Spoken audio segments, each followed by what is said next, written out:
Bonjour et bienvenue sur la cabane. Alors aujourd'hui, nous allons parler de deux insectes, deux coléoptères, donc qui peuvent faire des dégâts au verger, voire même au potager. Donc là, on en voit quelques exemplaires. Et donc, on va parler de tout ça. C'est parti!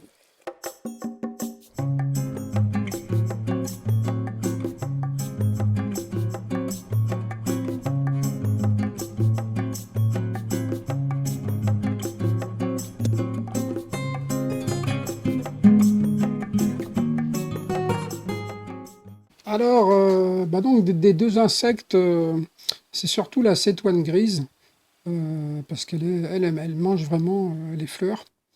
Elle ne participe pas du tout en fait à la pollinisation, contrairement à sa copine, la cétoine hérissée, qui avec ses poils peut contribuer à la pollinisation. Alors, ces insectes, on les trouve à peu près dans toute l'Europe. Alors, ce sont des coléoptères donc, de couleur brun-noir, et qui mesurent à peu près entre 8 et 13 mm. Alors, chez le mâle de la cétoine grise, donc sur la face ventrale de l'abdomen, on peut voir 4 à 6 points blancs sur 2 rangées. Et donc, voilà, c'est comme ça qu'on va reconnaître notamment la cétoine grise par rapport à la cétoine hérissée. Et autrement, sur la cétoine hérissée, eh ben, en fait, ce sont les poils qu'il y a partout sur le corps. Poils de couleur un peu jaunâtre, jaunâtre, blanc. Alors, il s'attaque surtout donc aux rosacées, et notamment aux fleurs d'arbres fruitiers. Mais donc, ils peuvent occasionner quand même pas mal de dégâts dans les vergers de pêcher, d'agrumes et d'actinidia. Mais ils peuvent aussi s'attaquer aux brassicacées, poacées, astéracées.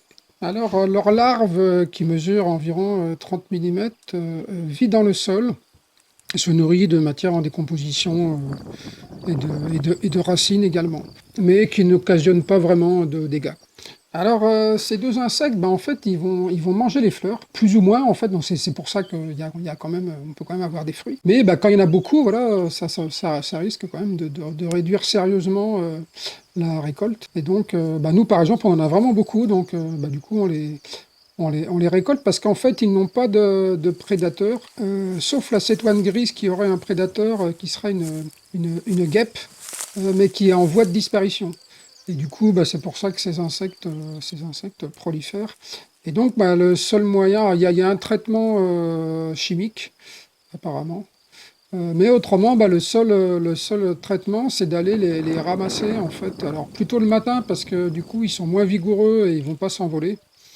Et c'est vrai que bon, c'est assez facile à ramasser. Moi, je les fais bouger avec un petit bout de bois et du coup, ils tombent dans une gamelle dessous. Parce qu'en fait, quand on les touche, ils font un peu le mort. Voilà, donc c'est la méthode, la plus simple. Bon, ça va assez vite. Bon, c'est sûr qu'il ne faut pas avoir des centaines de pommiers à traiter parce que ça va vous faire beaucoup de boulot, quoi. Mais voilà, donc pour l'instant, moi je fais comme ça. Alors c'est des insectes en fait qu'on a. Il y en avait tous les ans, mais bon, il y en avait pas tant que ça, et en fait, je m'en préoccupais pas spécialement. Mais voilà, et à un moment donné, je me suis dit, c'est quand même bizarre ces insectes, donc je vais me renseigner. Et donc, voilà, voilà ce qu'on peut en dire, et donc, faut faire quand même attention qu'il n'y en ait pas trop. Voilà, puis surtout, s'il y en a trop, ils vont encore plus se reproduire comme ils n'ont pas vraiment de prédateurs. Eh bien, voilà pour aujourd'hui, et je vous dis à bientôt sur la cabane. Ciao!